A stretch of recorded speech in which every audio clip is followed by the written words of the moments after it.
School here in Richland School District 1, and the school was developed with children and teachers in mind. Some of the things that Ms. Ford has said and Dr. Lanner has said, I'm going to reiterate some of those things because those are some of the things that our school was founded on, being a public charter school.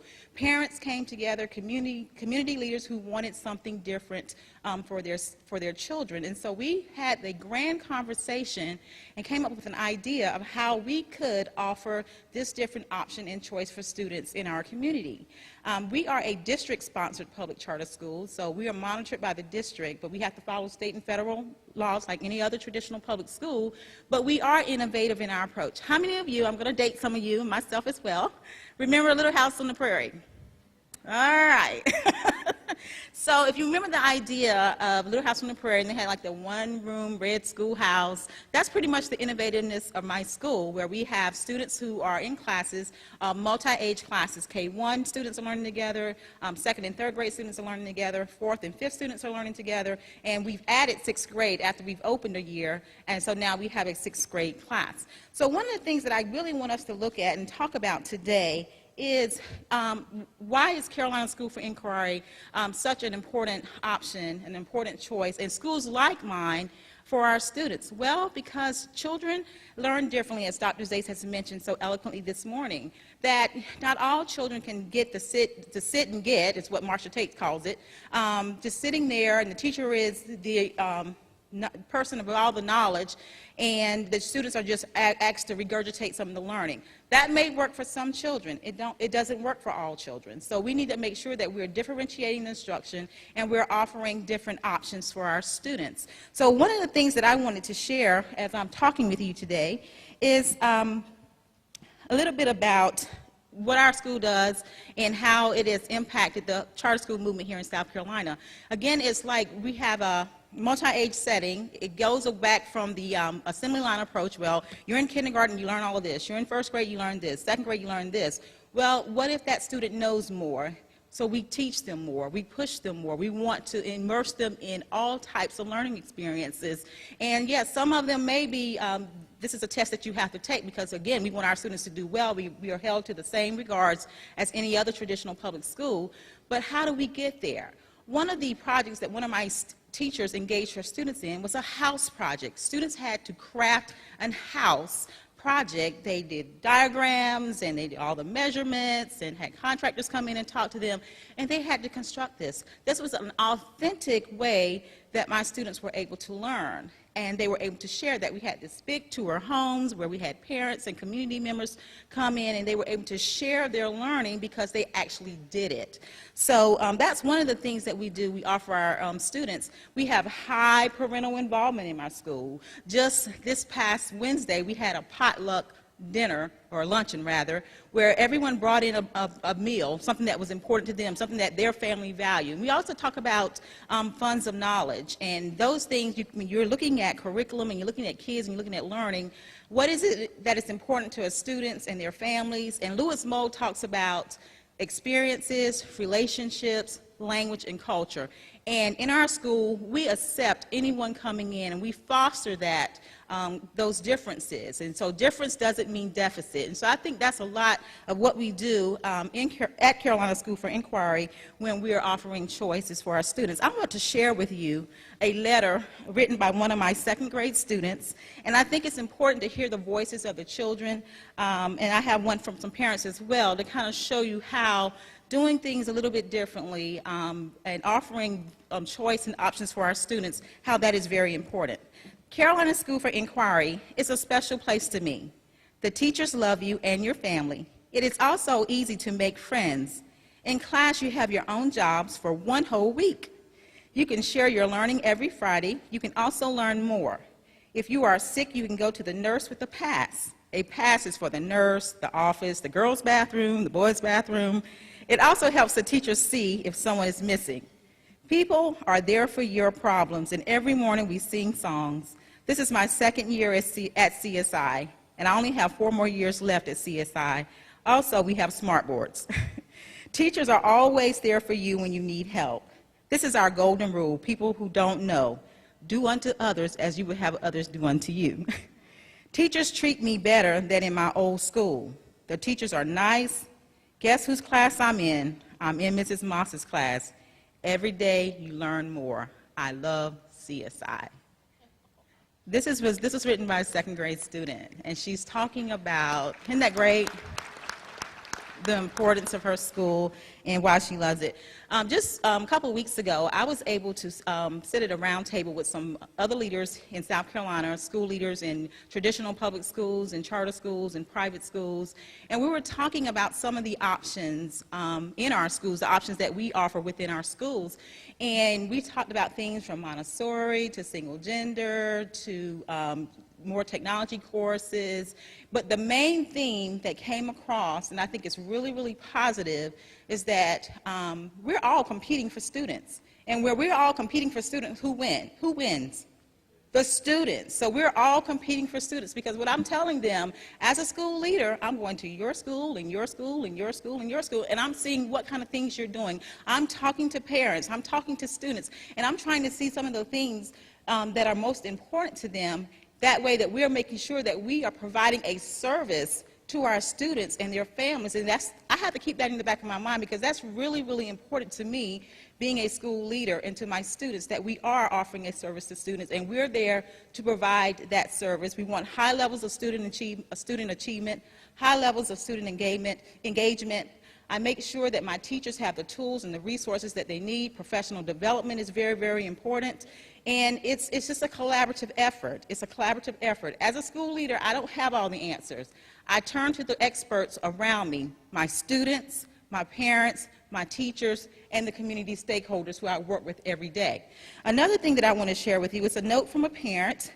We were able to be published in a School Talk magazine. It's with the NCTE. And this is a letter written from a parent of something that she said. She said, when I brought my son to this school as a fourth grader, I didn't have much hope. I thought it was going to be just one more place where I would go through many doors trying to get people to listen. When they would talk about behavior, when I tried to just tell them, he needs help. When he was in first grade, he locked himself in a shell. Nobody notices me, so I just won't say anything. At the first parent-teacher conference, his teacher said he would be retained.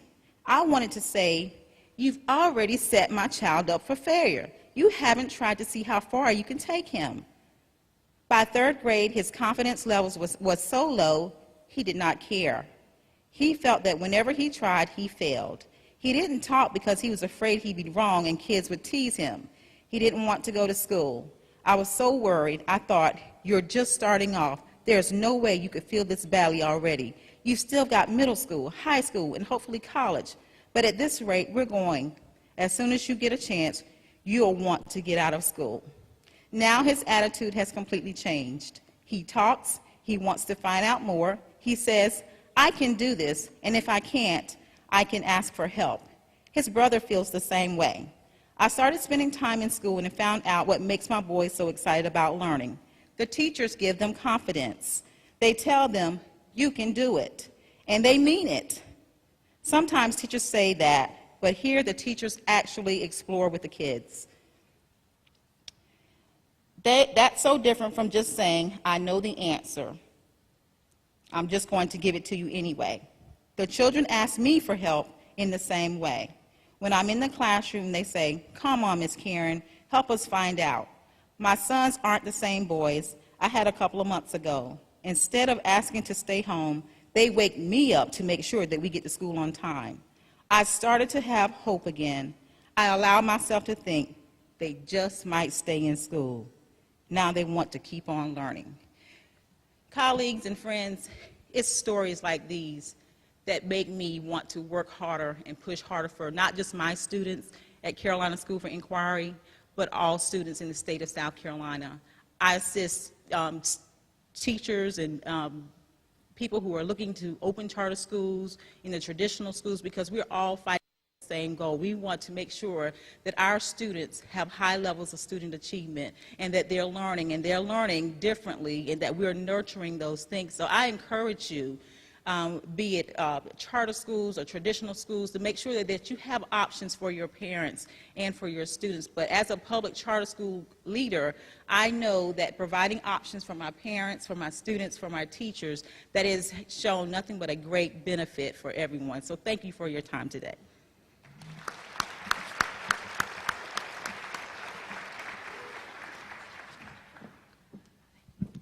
Representative Bedingfield.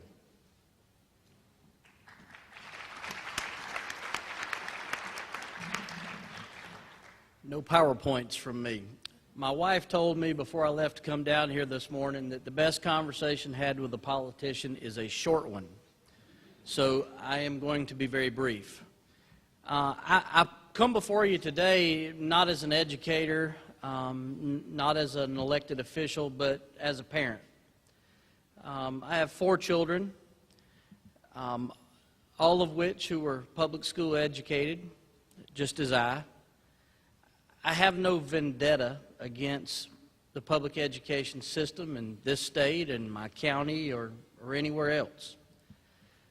But I've listened and I've paid attention to parents who have spoken to me over the years. I've paid attention in the schools I've visited, whether they be public schools in Greenville County where my children and I are educated, or whether it is charter schools or parochial schools or wherever.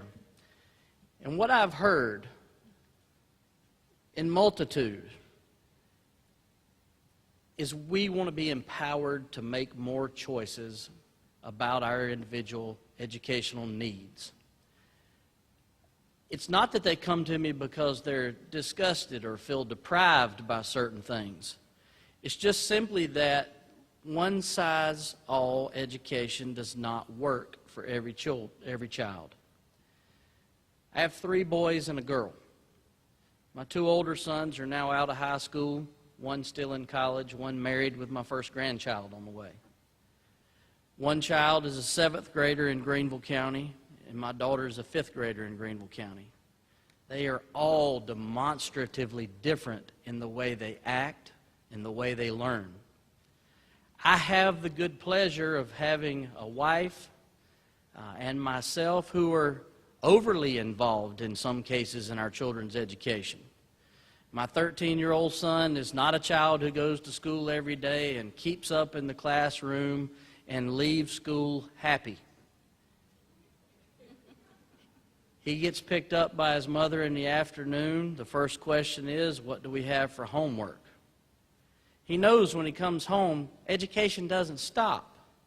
We have a lot of work to do. As I said, Tucker sometimes doesn't get through with his classwork. So before we even get to homework, sometimes we have to finish the day's activities. I've had the good pleasure of having teachers through all this time and principals whom I can go and meet with and work with, find ways to hold my children accountable in various ways. And it worked for me. But that doesn't mean it works for my next door neighbor. My simple belief has been over the past 6 years I've served in the General Assembly and the 4 years on Greenville County Council prior to that, is that nobody knows the individual needs of a child better than the mother and father, or sometimes singular mother or father, who has to deal with that child on a day-to-day basis. I'm not taking away from the fact that many educators and principals and administrators wind up being parents in some cases. But my personal belief is the more power we put in the hands of parents to make decisions about their child's education, the greater the ability they will have to want to be involved.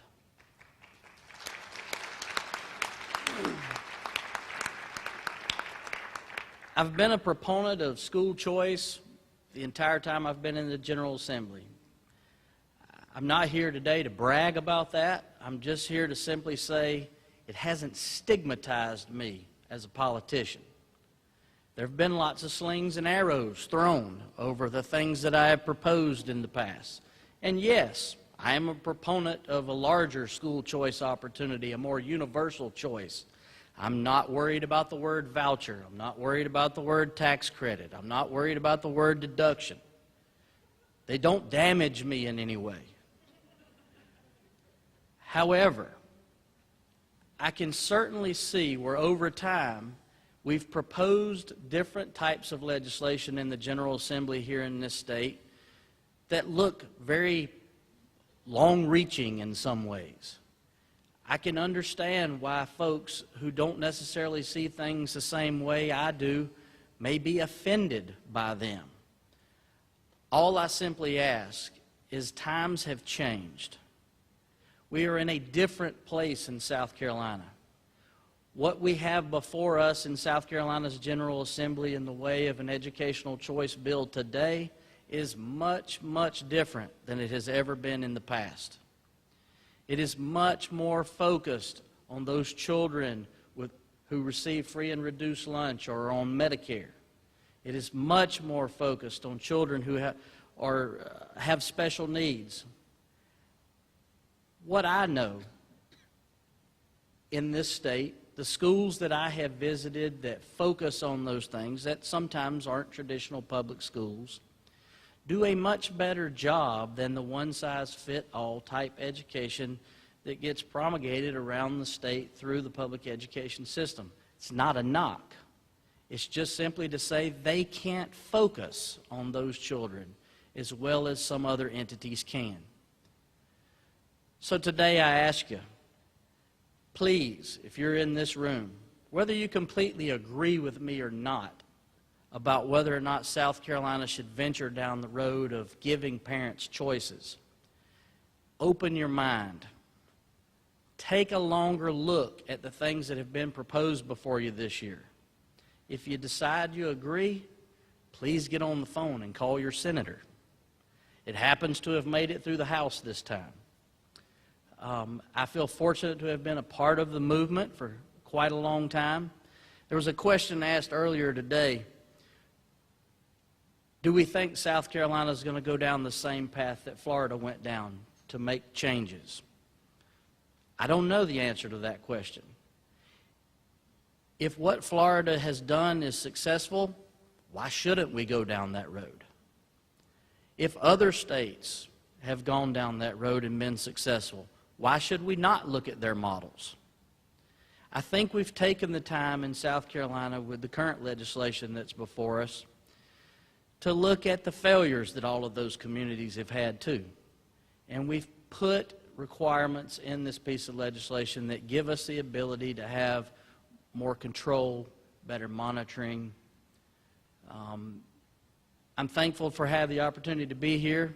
I appreciate Senator Jim DeMint, Governor Jeb Bush taking the time to be here. I want to thank Dr. Mick Zase, who in my mind is an absolute champion for public education, a champion for students, a champion for children. I want to thank my colleagues who are here with me today for presenting. Thank you very much.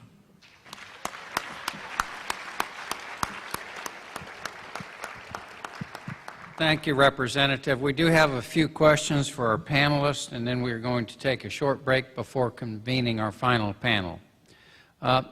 Here's the question. Here in South Carolina, school choice has tended to break down along partisan lines. How has consensus been gained in other states that have embraced school choice for parents? I mean, it's hard. Is it on? Is it on? No. You turn it on. It's not easy. Change isn't easy. People feel threatened by parental choice, quite frankly. The feelings of being threatened are way overblown. But I think the good news is that when people have enacted these programs, especially the big programs in Florida, parents show that they like them, right? And you see lawmakers who used to be opposed actually go visit the schools the kids are attending now, and they come around, right? And they realize what this is about. It's not about destroying public education. It's about empowering parents. And so you can have a process where it's tough at first, but then people grow to accept it. Thank you. I want to add just a little bit to that conversation because I've worked with both Republicans and Democrats on the issue over time. To be perfectly honest with you, the conversation is not always civil.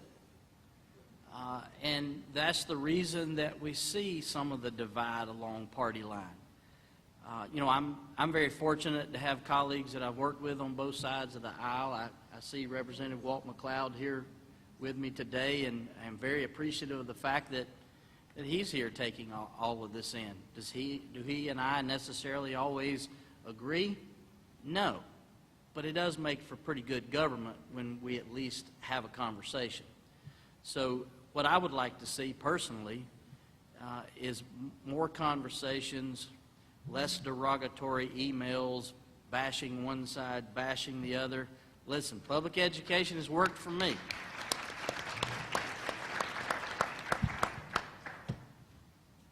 Yeah, I went to 10 public schools in 12 years growing up as an Army brat, and it seemed to work for me too. Our last question before we take a break, and we will reconvene at 2:45.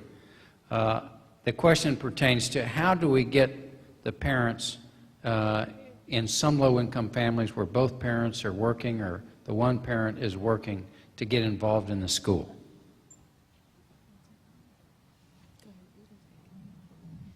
I think that we have to think about and define what involvement is, because involvement is not just showing up physically at the school. There are other ways that we can get parents involved, and we got to think about what we have to.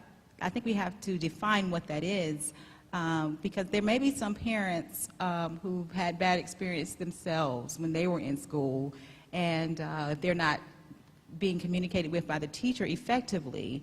And just like I said, look for some other opportunities where we can involve parents if they can't show up, because it may be more important that I put food on the table than for me to come to PTO on Monday night. But if you can't be here, you can send things. You can get involved. Make sure your student is doing his or her homework, or they're getting up early, they're getting to school. There are different ways that I think that we can show parents how to get involved. We have to make the implicit explicit for our parents and making sure we're conveying that where they can understand what that is. I'd like to add to that. I think that the key is to define what does involvement mean. Because I think to some schools or some administrators, involving might just mean showing up just for a parent-teacher conference. It's time out today just for small things.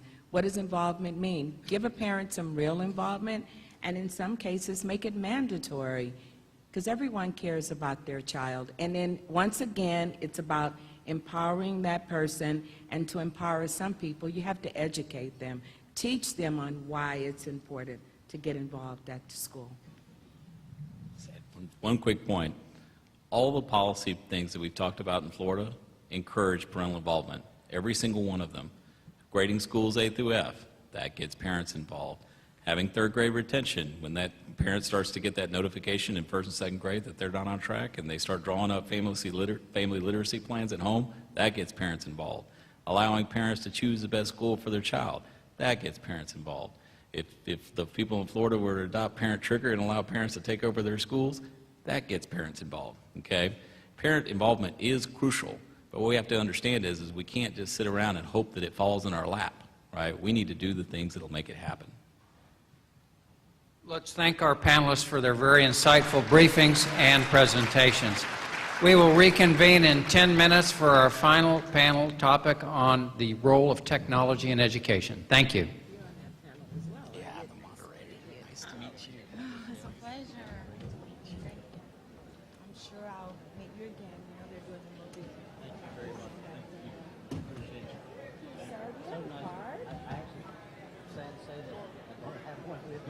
But I can promise you that I have all of your contact information.